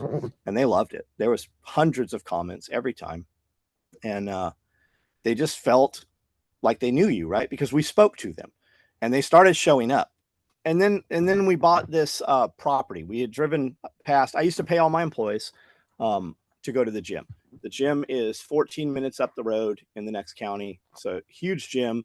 You would never know. You'd be like, why is this here when you walk inside? It's like something out of Los Angeles. And I would pay all my employees that wanted to go to the gym at 10 in the morning. You would stand up, still on the clock, go to the gym, work out for an hour, and come back to the shop. So you're out of the shop about 90 minutes. And anybody that went to the gym, we would cook you breakfast and we would give you lunch. And it was always, steak, chicken, like real lunch. And about half of them went to the gym. So we were driving past this place all the time, and there was just a trail through the woods, and there was a bright yellow gate way up there that was closed, and you couldn't see because it was so overgrown. One day, the property was open, and you really notice it because they've bush hogged this trail through here. So we come up here. I'm with a guy, and he's like, "Oh, this is that building I was talking to you about. It was a nightclub like 20 years ago, and it's just set abandoned." He said, "It's huge. It would be awesome. You should buy it." I'm like, "For what?" And we found this sign that had fallen down. It was a 4x8 sheet of plywood that somebody had just painted, and it said Paris Real Estate. And there was 2 trees growing through it. It had been on the ground so long. And so we called Paris Real Estate, and I'm like, "Hey, property at 4631." They're like, "Oh, we haven't had that listed on our property listings for like a decade." And I go, "Do you know who listed it?" And he goes, "Let me look." So he comes back, tells us who it was. And I say the name, and James, who's with me, says, "Oh, I know somebody with that last name." They call him. I get this old lady on the phone, little old lady, and she's like, "We want $190,000. And I'm like, "Well, I know I've come past here for, a decade or so, and it's just a steel building. It looks pretty vandalized. Like, I could maybe give you 120,000 for it." And she's like, "Well, let me talk to my husband." And I'm like, "Uh-oh, what am I gonna like? I don't have $1,200, much less $120,000." And she called me back. I remember it was like starting to get dark. It was like 4:30. I'm standing in the front parking lot at the old shop, and she's like, "We'll take 160." And I go, and just snap, I'll go, "I'll give you 140." And she goes, "Okay, you bought a building." And I'm like, "Oh shit. Now what am I gonna do?" So bought this building, started building it out. I went to the bank and I'm like, "Hey, I want to buy this building." And he's like, "Don't you own some Porsches?" I go, "Yeah, I got a couple Porsches." He's like, "Bring the titles in. We'll secure the loan against that, and we'll work." So we work it out, and we meet her up here the next day, and she hands me keys to this place, and I can't open the doors, and I'm like, "What's going on?" The doors are welded shut. So we get a grinder and cut them off. And when we're talking to the husband, he's like, "Yeah, people kept coming in and vandalizing it. So we just welded the door shut." So we get inside, and it's an old like cowboy bar. Um, all your hair bands and stuff used to play here in the 90s on the way to Nashville. your country acts like David Allan Coe. Oh, wow. All kinds of people had played in here, but it was totally vandalized. There was mattresses in here, human feces all over the place. It looked like a pack of zombies had been in here for years. All the copper had been gutted out of here. All the PVC pipe had been broken. Like, we bought a shell. Still well worth it. And the day I messaged my wife Amanda, and I said, "Hey, we're buying." Like, what? And it wasn't on my radar when I left the house that morning that I was going to buy this building. So she's like, "What are we going to do with it?" I go, "I don't know. We'll just put the trucks in there out of the weather, and maybe we'll weld or do some fab stuff." And the interest in the interaction, and Amanda named it a couple months ago, and it's really stuck with me. And I think I'm missing this in my life right now, is wonderment. The wonderment of it. We bought this huge place, seemingly huge for us, and we just started showing it, and we hired some contractors to come in and just kind of start cleaning it up. There was like a little VIP lounge up top, and there was a DJ booth about halfway from the building. And I remember standing up there when we walked up there the first time. There was like carpet on top of carpet on top of carpet, and somebody had broken up a bunch of bags of Quikrete. So every step you take, there's a puff of concrete dust as you're coming up in here, and there's no electricity. We got like flashlights and stuff, and I'm like, holy cow, what have we done, you know? And I'm standing with the contractor, and I go, I really like, it's like this little VIP lounge in a really low quality strip club is almost what it looked like, something like out of a Jerry Springer show.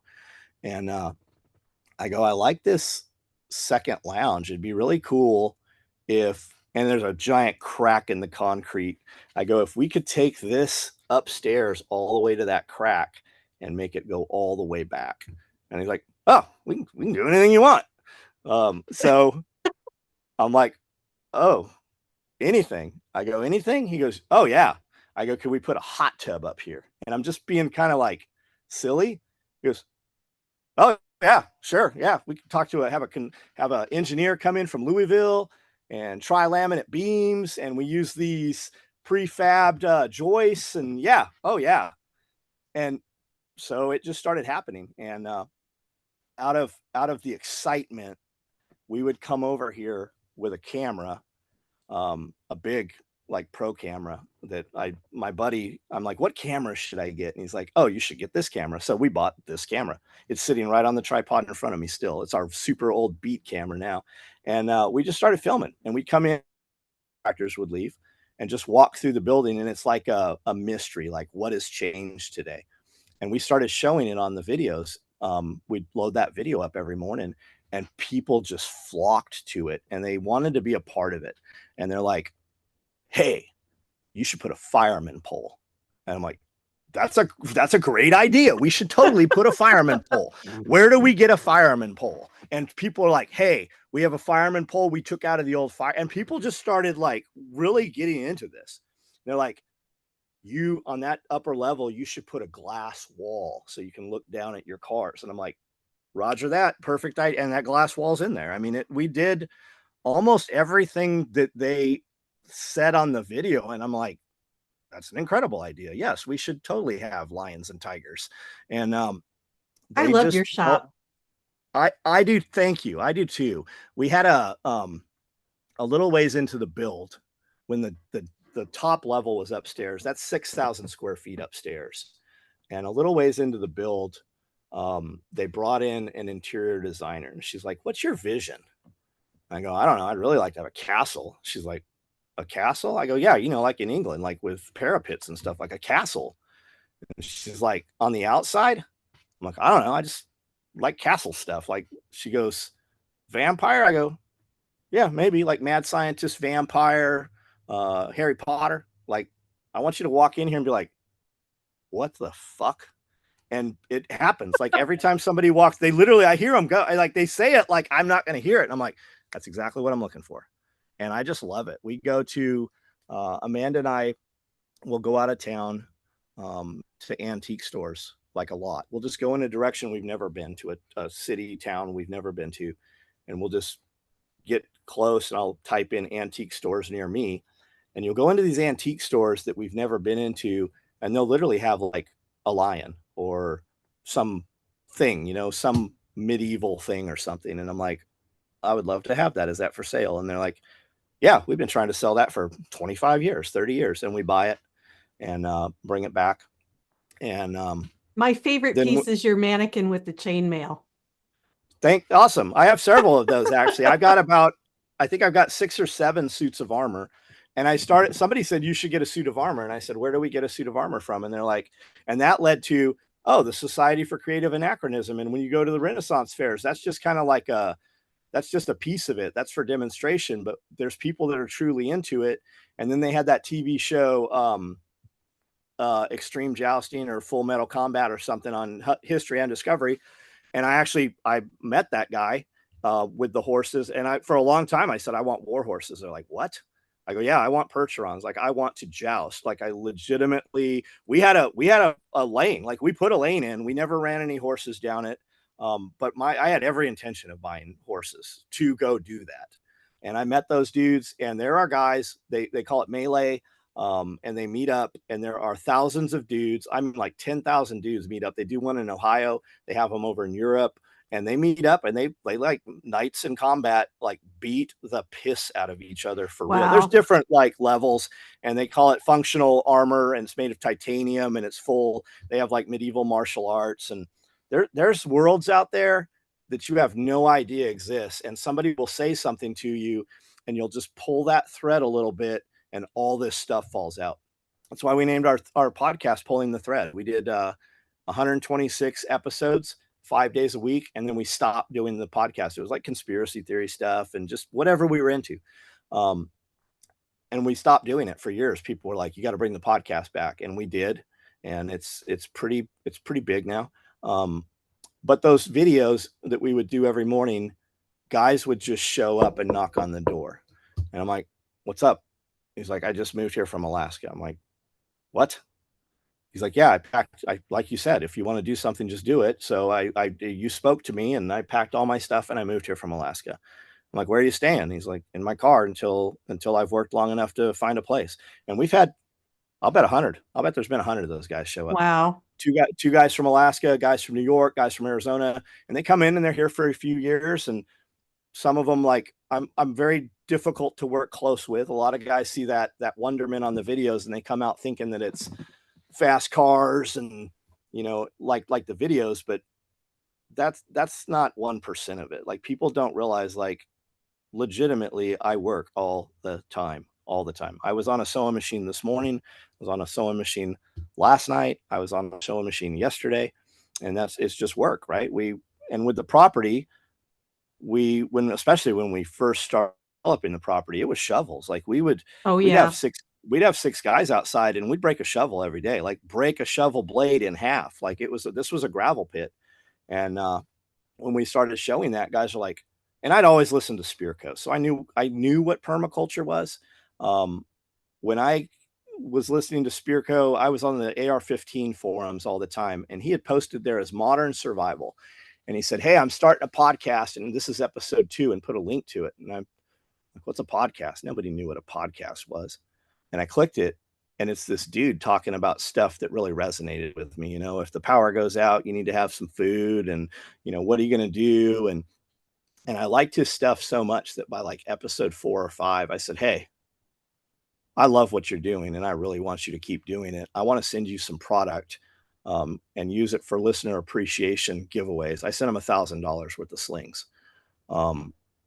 And he did some giveaways, and then he had a deal where they were doing stockings for soldiers. And I think we built 100 stockings, and then him and his people stuffed them, and they sent them overseas to deployed troops. Wow. And so I had that on my radar. And when I'd come home from prison, when I was in prison, I was going back to my shop, right? I had my shop, and I was married, kind of. I got married like a day before I left to go to prison to a girl that, like, she was a dancer, right? So all the stripper problems that came with being a stripper. Married the wrong girl. I knew Amanda.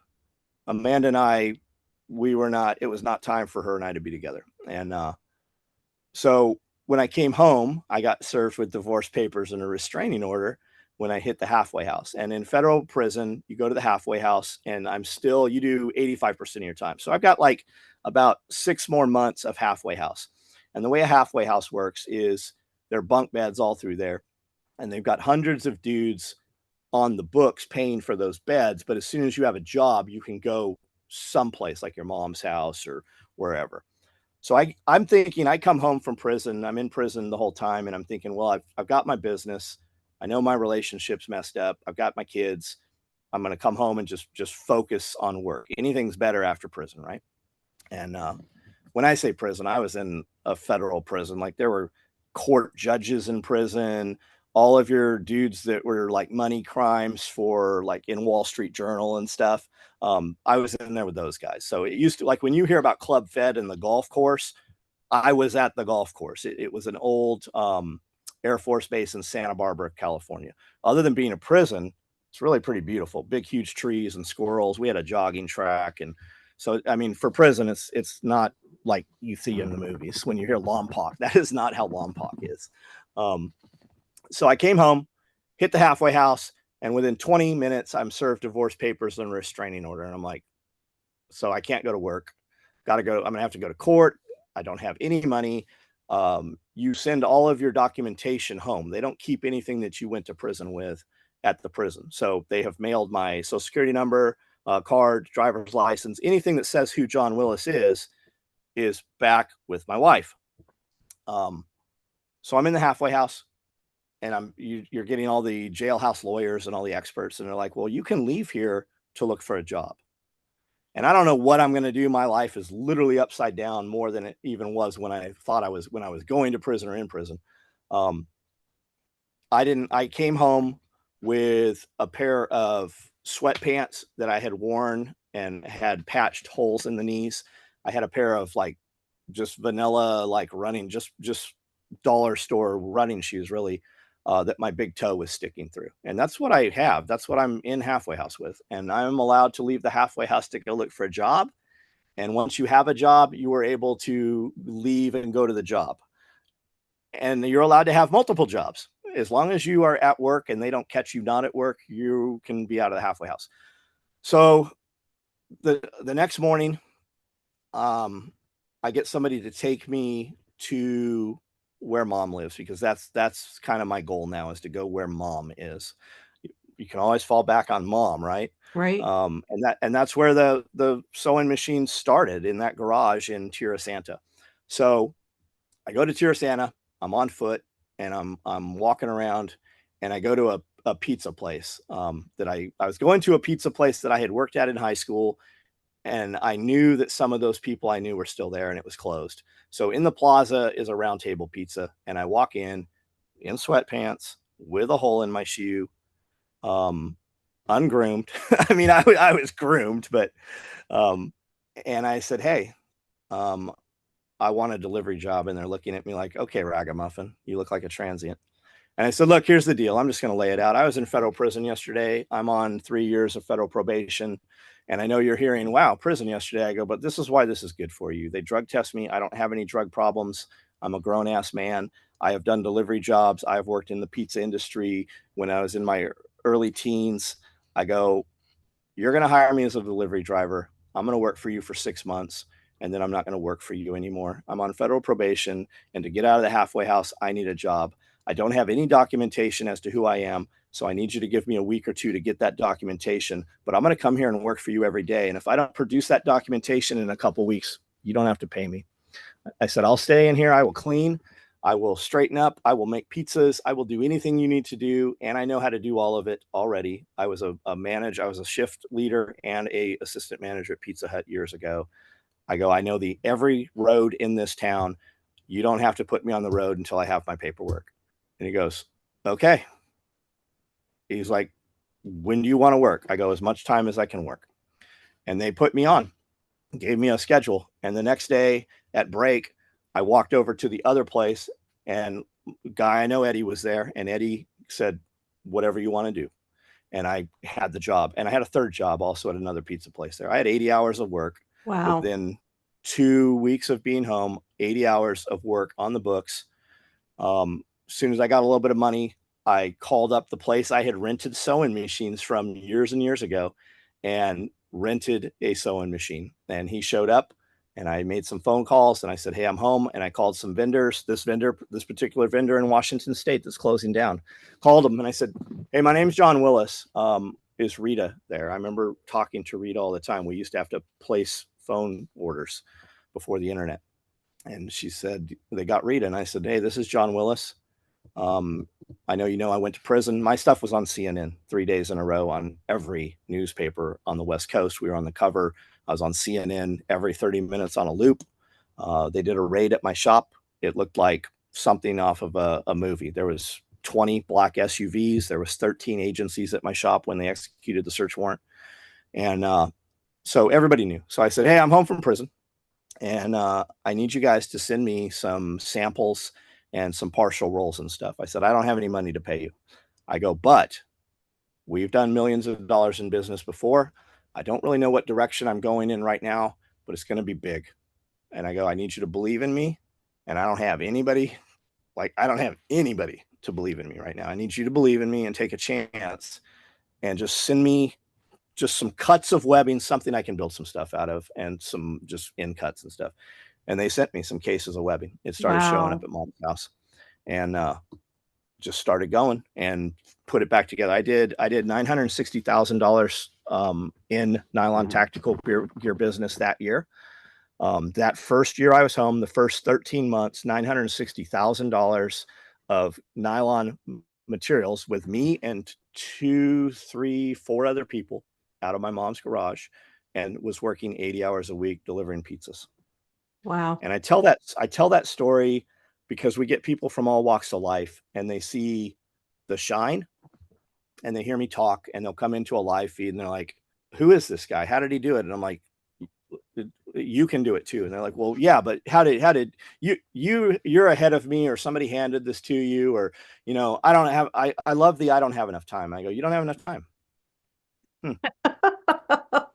I go, do you really want to discuss time? And I never do it from like a point of an ask. Sometimes I will, but it depends on the tone that they take. But it's just time, right? You Yeah. don't have time. And I'm like, okay, let's analyze your time. I go, you do not want me to walk around with you for a day because I can find you a lot of time.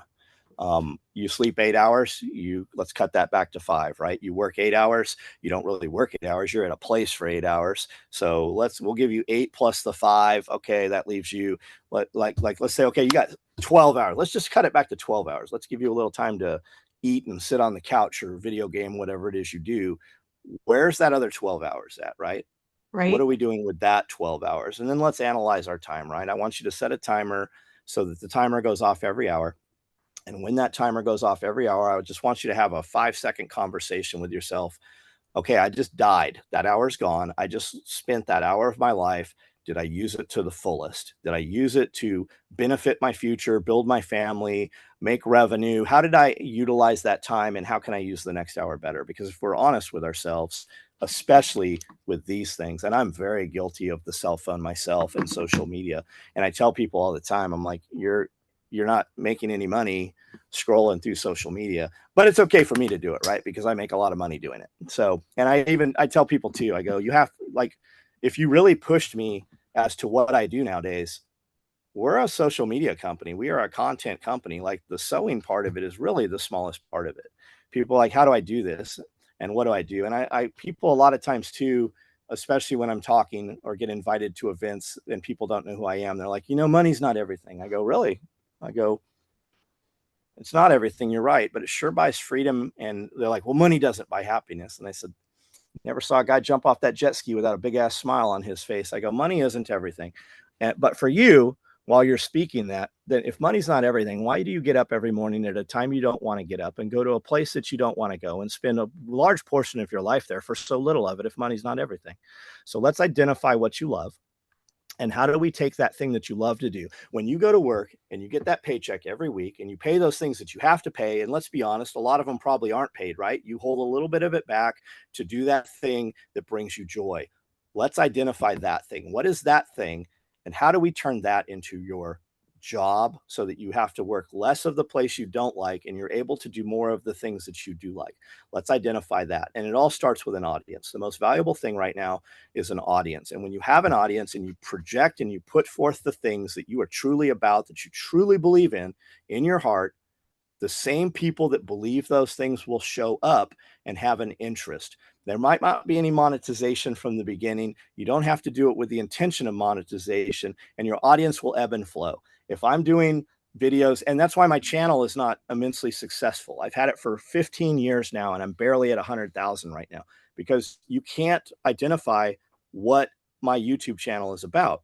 It's got sewing videos, it's got car videos, it's got luxury goods videos. It's all over the place. I would have been way better off doing 5 channels, but I'm like, nope, I'm not doing that. I'm just showing me. And when you have the audience, it will ebb and flow as your interests change. But when you have the audience, you can monetize the audience because those people believe in you. Jack, do you listen to Survival Podcast at all, Jack? I have to laugh because I didn't listen to you and Nicole yesterday because I was listening to Jack. I was listening to Jack. Yeah, I was too. I use Jack. Jack's a friend, like in real life, been here many times. And I use Jack to reset me. Like like watches, right? We'll go to Las Vegas and I'll walk in and look at these watches, and I have to be careful because social media is so good at targeted marketing. I don't look at good stuff. If I start looking at Ferraris, I'm going to go buy one this weekend, and I don't need a Ferrari. I don't even have a paved driveway, right? I've got 2 Porsches sitting out in the dirt next to the Range Rover right now. And I use Jack to recenter me. When I know I'm running in directions, when something's wrong and something's not working, go back to basics. And Jack has always been part of the basics and the wholesome, like my roots, like deep in my roots. And I go back and listen to him just kind of like to clear my mind and to recenter me. And I'm very lucky to have access to him beyond just the podcast, right? And the podcast is life-changing. We used to play it. We would play for my employees in my mom's garage. We had some speakers in there and we would play every day. The Survival Podcast was on for my employees. And when we moved here to Tennessee, when I had 13 employees, we were playing the Survival Podcast every single day. And when I had 25 employees, we were playing the Survival Podcast every single day. And to this day, I've got ladies, those first 3 women that I hired when I moved here 17, 18 years ago, still work for me right now. And Melinda asks pretty frequently, she's like, what's up with Jack Spearco? How come we never, I'm like, Melinda, they're like, the building doesn't have any speakers in it. Like, here, I'll put it on your phone if you want to listen to it. And it's that whole find your tribe thing. It really is. It really is. And it doesn't even have to be find. You could go find. Everybody wants to belong to something, right? Yeah. And from the creator standpoint, I don't want to be the leader guy, right? I don't want to be the head of anything. I'm really poor at peopling, like Bear says. I'm not a good people person. I'm not a peopler. Bear's wonderful at it. But if you put forth what you actually believe, people will show up. And I do these help wanted videos every year. There's 3 or 4 of them on YouTube where I yell at the camera for 15 minutes telling you all the reasons you don't want to come work for me. When I say, hey, we're hiring, I don't ever put an address. Like if you can't have the wherewithal to get on Google and find where my address is, the last thing I want is some young man moving here from across the United States to send him away a week later. Like if you don't have the forethought to be able to figure out where the shop is here, we're not going to be able to occupy the space very long together. Right. And Bear calls it pressure testing, right? And that's the problem. There is not a lot of hardship in the world anymore. We have the ability to feign outrage, and it really becomes real outrage for some people about something that you're not even involved in. And I think a lot of that's by design, right? On social media and mainstream media, like you keep hearing about Texas right now and the thing between Texas and the National Guard and I notice what you keep hearing is this one park they're talking about. What about all the other 1,000 miles, right? It's look at this. I'm not in Texas. That's horrible. I'm not in Israel. I'm not like war. I call it within arm's reach war. And Jack says the temperature of the water in your pool. Does it Mm-hmm. affect the temperature of the water in your pool? People keep asking me like, what are your predictions for 24? And what they're looking for is civil unrest, strife, the power's going out. And I go, this is what I can tell you about 24. I'm going to continue to grow food. I'm going to continue to build relationships. I'm going to continue to put forth as much value as I can. I'm going to continue to build this soil quality here. And I'm going to continue to grow business. I'm going to make more money this year than I did last year. And I'm going to just figure out, and I'm going to work. I'm going to continue to work. That's what I can tell you that I'm going to do. And you can be a part of that, or you can live in fear. When we it's fun to have the fear conversations, but I really believe that when you operate out of fight or flight, you are constantly in a state of tiredness. You are battered down. And when you are operating in that manner, you cannot be creative. You cannot work at your peak capacity. And I think that a lot of it is just by design to keep people back.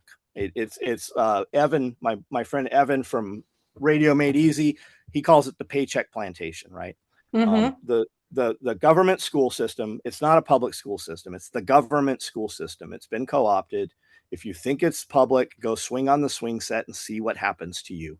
But it comes from a Prussian system pre-World War I that was designed to send people to a school to teach them what they wanted to do, to become factory workers, to move with a bell, to eat together, and that's what it was designed for. And we don't have that system anymore, right? We don't have to have that system.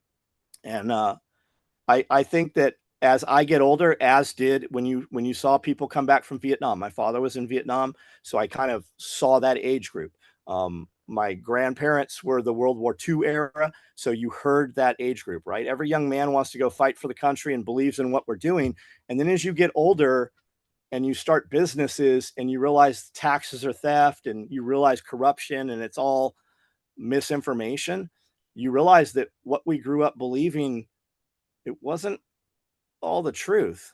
I think now, we keep hearing the culture war, right? I Vanilla Ice. I heard Vanilla Ice talk the other day, and he's like, nobody has anything to belong to anymore. Everything that Right. kids talk about right now is this. They're not really there. They can insert themselves and have a communication with anybody around the world, but they don't have they're not part of anything. He said the 90s were the last true bastion of that. And I like, holy shit, that kind of makes sense. And you hear right now the culture war. How do we win the culture war? The culture war. And younger people, I'm 52. So people ask me, and I assume they're younger people, but I think the only thing we can do is what we can do for ourselves. And with the homesteading stuff. And I remember hearing like the Back to the Land movement when I was younger, and you'd see it some in the survival magazines and the Soldier of Fortune. You'd hear mentions and whispers of it. And then Mother Earth News came on the scene, and Backwoods Home magazine. So you got exposure to Jackie Clay. Like I've met all those people. Like Joel Salatin sat right here and did a podcast with me, like the man himself. I got to meet all those people and interact with them, and they planted seeds, and I think the way to do it is I think it starts with, we warehouse our elderly, right? We take our old folks and we don't have time for them and we lock them away in a home and we hope that somebody else will take care of them. And when we talk about the old ways and the values, history is his story. And nobody is telling his story any longer. Nobody is passing that on generation to generation. And we have young people coming up now that literally can't write. You have things that were on the internet. I put them on the internet. I know they're there. I put them there in the beginning of the internet, and things have been removed from the internet. You can't find them anymore. When you look at them on Google and then you check them on Wayback Machine, they don't match. They are changing history. It is a digital book burning. So we put our old people away rather than keeping them on a property. People are always wanting to be divisive, and they're like, what do you think about this and this? And I'm like, why can't you have both? Why does it have to be one or the other? Here's what I want for all of you. I want you all to be able to have whatever you want. So let's discuss how you get that. Let's not focus. They've done a very good job about dividing us, right? It used to be black and white. It wasn't gay and lesbian. It was black and white, and it was blue collar and white collar. And now they've taken even people that are interested in what you are interested in, and they've got you guys to subdivide and even fight amongst yourself and break you into smaller and smaller little factions so that you do not have the power together as the whole.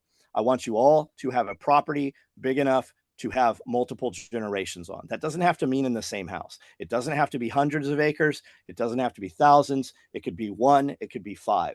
I want you to build houses, small structures, tiny homes, whatever it is. We've been sold this idea because of tax base in the United States. In cities, they won't let you build a house that's under 2,500 square feet. It has to be 4.2.5 bedrooms, because typically people with that are going to have multiple children. They're going to put them into the school system. That's more tax base. It's on purpose. I live where there's no codes or zoning. We don't have to have a house that's 5,000 square feet, right? You can have multiple buildings. You can connect them or not connect them. You can have breezeways. Why do we have to do that, right? I would rather everybody have a piece of property and then grow your household as you need to. I would like you to be able to keep your parents on your property rather than warehouse them away. I would like your grandparents to be there to help you raise your children.